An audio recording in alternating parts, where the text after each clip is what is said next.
Stephanie White finally admits, what's going on with Caitlin Clark? It's bad. Capable players, certainly play a little differently without Caitlin on the floor. We don't have setbacks, and that we're patient. I still don't know how far we are. We're going to take it one step at a time, one day at a time. Stephanie White just let something slip, and it changes everything about Caitlin Clark's injury. After weeks of silence and scripted updates, the truth finally came out, and it's way worse than fans expected. This is more about damage control and less about injury update. We don't have setbacks, and that we're patient with it. I know she wants to be out here on the floor, and we want her out here on the floor, but making sure that she's ready is the most important thing. She didn't mean to say it, but once the words were out, it was too late. Stephanie White finally cracked. After weeks of silence, tiptoeing, and vague injury updates, she was cornered with the one question every fan has been dying to ask. What's really going on with Caitlin Clark? And thankfully, she went on ESPN and didn't use the phrase blessing in disguise. Now, let's be clear.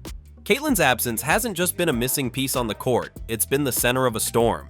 The WNBA's biggest rookie, the league's most talked about player, suddenly out with no timeline, no clarity, and a fan base begging for answers. You've got thousands of people tuning in just to see her play, and suddenly she vanishes behind vague phrases like arm soreness and precautionary rest.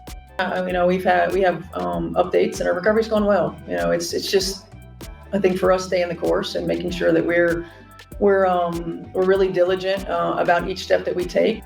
And the fever? They've been tight-lipped. No timelines, no footage. Just enough breadcrumbs to keep the conversation going, but never enough to explain what's actually happening. Remains without timetable for a return. So when Stephanie White was finally asked about Clark, midway through a press conference, there was tension in the air. Everyone leaned in. You could feel it. Her response? We want her on the floor, but not at the cost of setbacks. That sentence hit like a brick. It makes us more balanced on the offensive end, and the versatility that we have defensively. Because here's the thing. That's not just a coach being cautious. That's a coach signaling something deeper, something they're not allowed to say out loud. If Caitlin were close to returning, if it was just soreness or maintenance, we'd know. But instead, we're being told to stay the course. We're hearing about diligence and steps. And that's a massive red flag. I still don't know how far we are. We're going to take it one step at a time, one day at a time. Stephanie even admitted, I still don't know how far we are. That's not how teams talk when a player's return is days away. That's how they talk when they're trying to buy time or protect something. Of our group to know that we've got what we've got, to continue to grow and connect in those ways, and not, is she available, is she not available, will she practice, will she not practice, and sort of the disruption that comes with some of that. Fans weren't asking for a play-by-play medical chart, they just wanted truth. But what they got was PR speak mixed with a tinge of concern. And make no mistake, White's tone didn't scream confidence. It was careful, measured, a little too rehearsed. The kind of tone that says, I'm telling you what I can, but there's a lot I can't say. Patient. We've got to make sure that we understand, what we're looking for on the offensive end of the floor. We can't. And then there's the word patient. Stephanie kept circling back to that. Patience with recovery, patience with timing. But let's not forget, this is a league fighting for every viewer, every headline. And Caitlin Clark is the headline. So the fact that they're prioritizing patience, even while every camera is waiting for her, says a lot. Injury, and a lot of fans are not buying that at all. A lot of fans are saying. Here's what's even more telling. White didn't give a return date, not even a rough guess. No week to week, no reevaluating after practice, nothing. That's not normal, that's not strategy, that's fear of being wrong, or fear of setting an expectation that can't be met. Things that we have a benefit is our depth. So we're just going to continue to bring multiple bodies off the bench, try to wear them down. These players have been playing in this league a long time, and this is not abnormal. And let's talk about the word she didn't use, progress. She never said Clark was progressing well. She didn't say she was close. She didn't say ahead of schedule. All she offered was this vague clinical tone about staying careful and avoiding setbacks. We have to take it one game at a time, and we have to be where our feet are, and we got to attack a great Seattle team. Even when she was asked about Clark practicing in close proximity to the team, she dodged.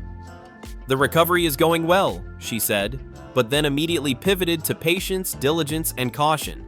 If that's your star player and she's on track, you don't talk like that. You celebrate it, you build excitement.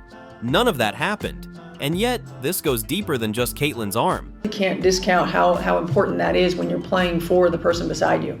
Because if you really listen to what Stephanie's saying, there's something unspoken here, something bigger than just an injury. The team's playing better. They're winning without Clark. And White is focused, laser focused, on depth, balance, and team-first mentality. All of that sounds good, but it's also a quiet admission. The dynamic has shifted. I mean, I think that the situation that we're in right now, every game is important. And, every game that we're playing is there's got to be a sense of urgency. The elephant in the room isn't just Clark's injury, it's what the Fever are becoming without her. And White's entire press conference was balancing act, showing respect to Clark without disrupting the momentum the team's built in her absence. Together, they're a connected group, and I think that that's really important. And we have capable players. We certainly play a little differently without Caitlin on the floor. So when fans heard White say, "We're playing a little differently without Caitlin," that wasn't just a coaching note, that was a message. And maybe, just maybe, it's one the organization is still figuring out how to handle. Stephanie White was forced to speak, but in doing so, she may have told us more through what she didn't say than what she did. And for fans, that silence speaks volumes. But the confidence that each one of these women has gotten in the ability to make plays in big moments, the depth that we have so that you really never can key on one or two players. We've got multiple players that can step up and... So let's talk about the real storm brewing in Indiana. And no, it's not just about Caitlin Clark's elbow.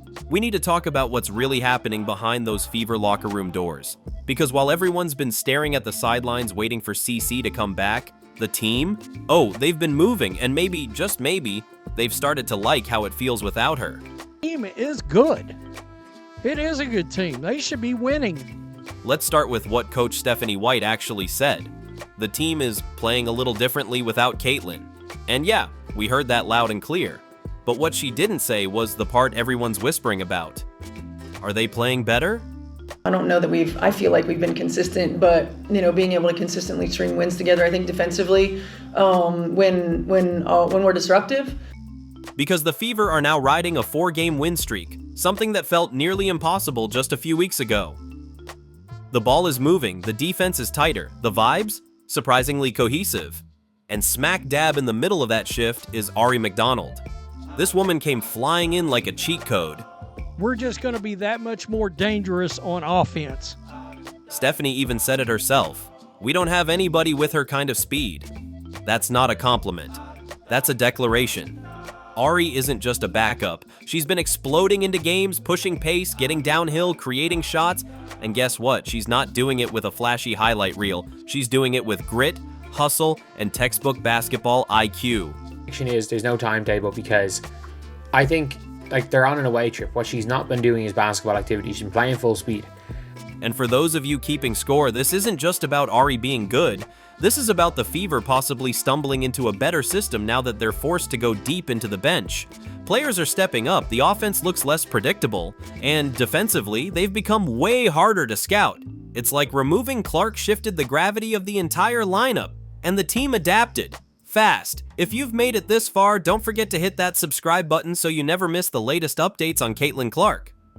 Now, let's talk about Dana Bonner. Dana Bonner was the Achilles heel of the team, bro. Yeah, I know. She's been out of the headlines, but hear me out. There's a theory that's been floating around, one the coach didn't confirm, but the results sure did. The moment Bonner left, the team started clicking. 4 straight wins, role players thriving, cohesion at an all-time high. Coincidence? Maybe, but let's be real, basketball never lies. The host didn't hold back either. Bonner was the Achilles heel. Whew. Strong words, but look at the timing, look at the tape, look at the energy. Sometimes it's not about skill, it's about chemistry. And when a player, no matter how talented, disrupts the rhythm or slows the pace, the team suffers. The moment that weight lifted, everyone else started to breathe and run and win. So, why in the hell does the WNBA continue to refuse to protect their cash cow? It raises a shocking question. Was Clark surrounded by a flawed system all along? Maybe it wasn't the rookie causing friction.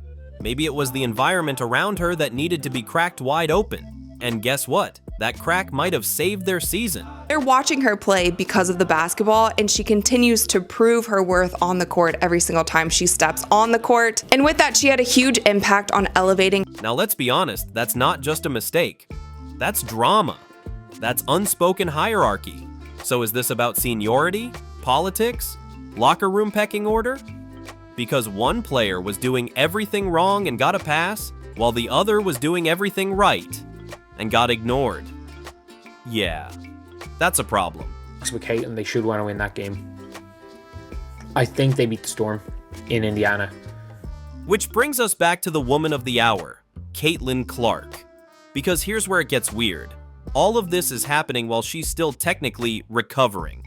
The host predicted she might be back in 2-3 weeks. But that's not coming from the team. That's coming from vibes and educated guesses. The team? Crickets. Not a date. Not a goal. Not even a "we're optimistic."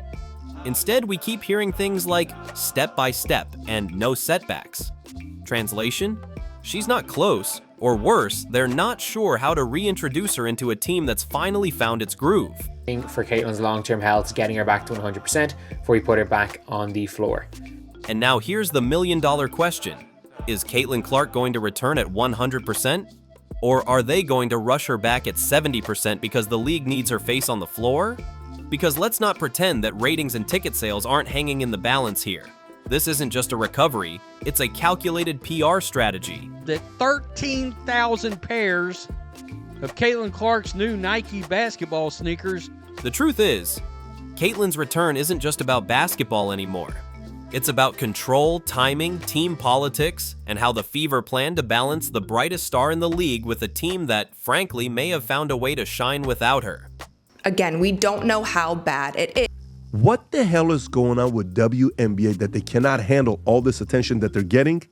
Let's not pretend this whole Caitlin Clark recovery situation isn't a walking headline generator, because at this point, it's not just a comeback story, it's a full-blown media circus with popcorn, press badges, and Twitter threads. And the person behind the mic? Coach Stephanie White, the woman out here doing verbal gymnastics every time someone asks, "So, when's Caitlin coming back?" But here's where it gets interesting. Fever had their best record they've had in over 10 years, and Caitlin Clark has something to do with that, man. They was 8-5 with Caitlin at the end of the day. At the end of the latest video, the host drops this gem. "People talking about me? All press is good press." And honestly, that might be the unofficial slogan for the entire WNBA right now. Because let's be real, the biggest story in the league isn't Caitlin Clark playing. It's Caitlin Clark not playing. Her absence is the main event. Every pre-game press conference, Caitlin. Every post-game summary, still Caitlin. Every trending hashtag, yup, you guessed it, hashtag Caitlin Clark Watch. She got it. She got it.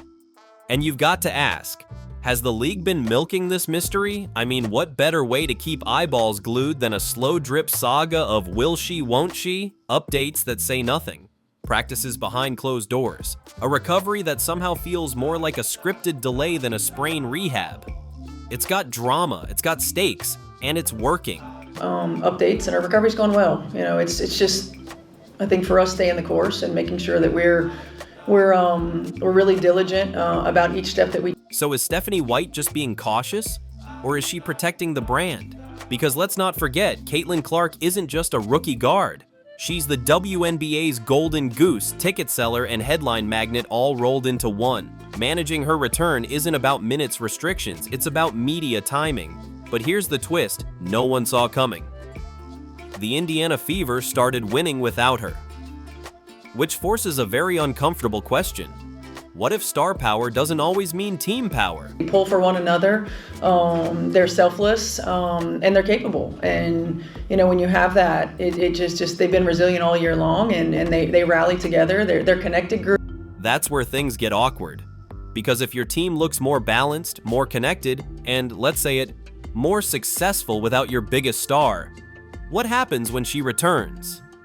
And does Coach White's "we're playing differently now" comment signal that she's not just managing an injury, she's managing a shift in identity?